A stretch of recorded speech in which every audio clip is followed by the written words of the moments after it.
mes chères mamans. Alors je voulais profiter de la clémence de Dame Nature qui nous offre encore des belles températures estivales en ce début d'automne pour vous faire une quatrième perle de sagesse. Inspirée parce que je vis en ce moment, parce que je pense comme d'habitude que ça peut vous aider.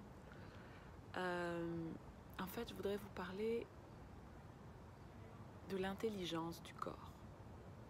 C'est quelque chose que j'ai découvert il y a 2 ans quand j'ai commencé à travailler sur moi. Mais dernièrement, j'ai réalisé à quel point c'est crucial, cette intelligence du corps.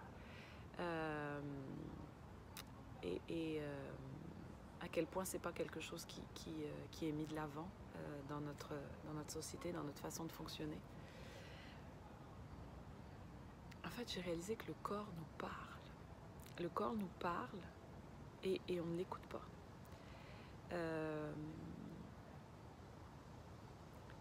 Et c'est quelque chose qu'en fait, on m'a dit il y a longtemps. Je me rappellerai toujours d'une dissertation quand j'étais au secondaire, où on nous avait fait lire Montaigne. Et Montaigne, il a toujours eu beaucoup de difficultés avec les médecins parce qu'il ne prenait pas en compte ses ressentis corporels à lui. Et il dit, mais qui d'autre, enfin, qui d'autre mieux, pourquoi pensez-vous être mieux placé que moi, en fait, pour savoir ce qui se joue dans mon corps? C'est moi qui suis dans mon corps, c'est moi qui le ressens. Et je me rappelle que ça m'avait beaucoup marqué. Et effectivement, moi, c'est quelque chose qui m'a toujours posé problème avec les médecins. À quel point ils se fient plus à ce que...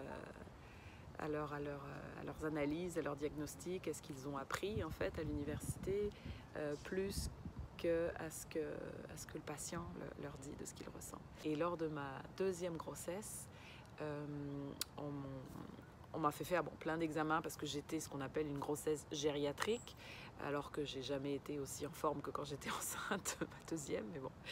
Et à l'hôpital, à un moment donné, à l'échographie, ils ont détecté comme un kyste sur le bébé, au niveau du cœur, etc. Donc ils m'ont fait faire plein d'examens complémentaires.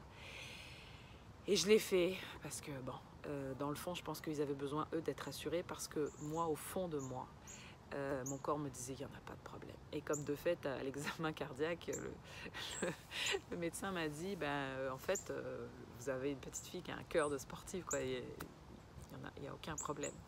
Et à l'échographie suivante, le kyste avait disparu. Donc là, le médecin était vraiment surpris, mais moi, j'avais envie de lui dire, moi, je le savais. Donc... Et à l'inverse, des fois le médecin il détecte des choses et puis il détecte rien, pardon, mais vous savez qu'il y a un problème. Et puis on peut se rendre compte des mois ou 1 ou 2 années plus tard que vous avez un cancer ou une maladie grave. Moi j'ai une marraine, ma marraine a vécu 20 ans de sa vie en ayant la maladie de Crohn, sauf que c'était pas quelque chose de connu à l'époque, donc jamais ils arrivaient à diagnostiquer la bonne affaire, mais à la fin ils pensaient que c'est elle qui était folle parce qu'en fait, eux n'arrivaient pas à trouver. Sauf que le jour où il y a quelqu'un qui est allé fouiller plus loin, ailleurs, et qui a trouvé ce problème, il ne leur revenait pas qu'elle ait vécu comme ça 20 ans à supporter cette souffrance, quoi. Et quand je dis qu'on n'écoute pas le corps, c'est comment dire? C'est depuis toujours en fait, parce que quand on est enfant, on écoute son corps, on a faim, on va manger, on a envie de faire pipi, on va aux toilettes, on a froid, on le dit, on a envie de pleurer, on pleure, mais on nous conditionne tellement à ne pas écouter ce corps en fait, pour nous faire rentrer dans un moule, pour respecter un cadre, qu'on finit par ne plus lui faire confiance en fait. Et moi par exemple, je me rappelle que quand j'étais petite, je détestais courir. J'avais toujours un point de côté quand on faisait de la course. Alors que, ça je l'ai appris des années plus tard, j'ai un cœur de sportif. J'ai un cœur qui bat lentement, une respiration très très lente, qui me permettrait en fait de faire des marathons, mais c'est juste que je n'aime pas courir. Et pourquoi c'est important en fait, c'est que depuis 2 ans, puis j'en ai parlé dans mon dernier article, j'ai réalisé à quel point j'étais lente. Et en fait, je me dis, mais ce fait que mon corps n'aimait pas la course, que ça m'épuisait, que ça me faisait mal, c'était déjà un signe. C'était toi, t'es pas faite pour ce genre de sport. T'es pas faite pour courir dans la vie, tu as besoin de prendre ton temps. À l'époque, j'ai pas écouté, si vous voulez, ce message. Et ce qui est formidable avec le corps, en fait, c'est que il continue à nous parler jusqu'à ce qu'on écoute. Et le problème, c'est que souvent, on se rend à la douleur. L'inconfort, c'est correct. Quand il y a un inconfort, c'est un message. La douleur, c'est qu'on commence à ne plus écouter le corps. Donc, idéalement, il ne faut pas se rendre là. Et en même temps, c'est ça qui nous met en chemin. Parce que là, ça devient intolérable. Le problème, c'est qu'on n'écoute pas le corps parce qu'on s'habitue à la douleur. Récemment, j'ai des douleurs aux gencives, puis je sais que j'ai un problème de gencives, que je dois me faire une greffe, mais ça fait plusieurs années que je repousse. Et là, mon corps est en train de me dire, là, va falloir le faire. Mais en fait, je lisais là-dessus et on est beaucoup dans la population à avoir des problèmes de gencives. Mais on s'habitue à la douleur. On pense que c'est normal d'avoir un peu mal à la gencive quand on brosse ses dents, alors que non. Alors que notre corps nous dit tout de suite, il y a un problème, fais quelque chose. Mais on n'écoute pas. On n'écoute pas et puis après c'est ça, on finit comme moi à devoir se faire une greffe de gencive parce qu'on n'a pas écouté le corps. Et voilà, et donc c'est vraiment important. Moi, ces derniers temps, le corps me parle de plein de façons en fait pour me dire que c'est vraiment important de ralentir, d'écouter mon rythme. Et hier, par exemple, j'ai eu un massage, et un message aussi en même temps, un massage vraiment très puissant qui a libéré beaucoup de souffrance. Et c'était vraiment dans le corps, quand elle m'a massé le ventre, que j'ai senti à quel point je m'étais abandonnée, à quel point je n'avais jamais respecté ce rythme, en fait.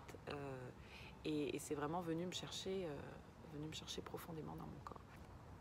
Cette sagesse du corps, cette intelligence du corps, c'est quand je suis devenue maman que j'en ai pris conscience pour la première fois, parce que avec toutes les hormones en action, je ressentais énormément de choses dans mon corps.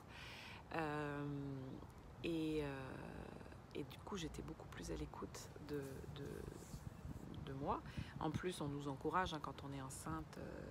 T'es fatiguée, repose-toi, tu te sens pas bien, assis-toi.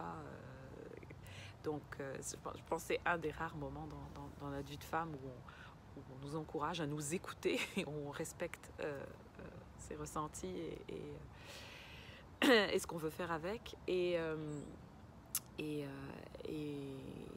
moi, j'ai accouché en maison de naissance et je me suis rendu compte à quel point, effectivement, le corps savait quoi faire. Je veux dire, dans la préparation prénatale, on nous le dit tout le temps, que le corps, il a tout en lui pour accoucher, puis il sait quoi faire.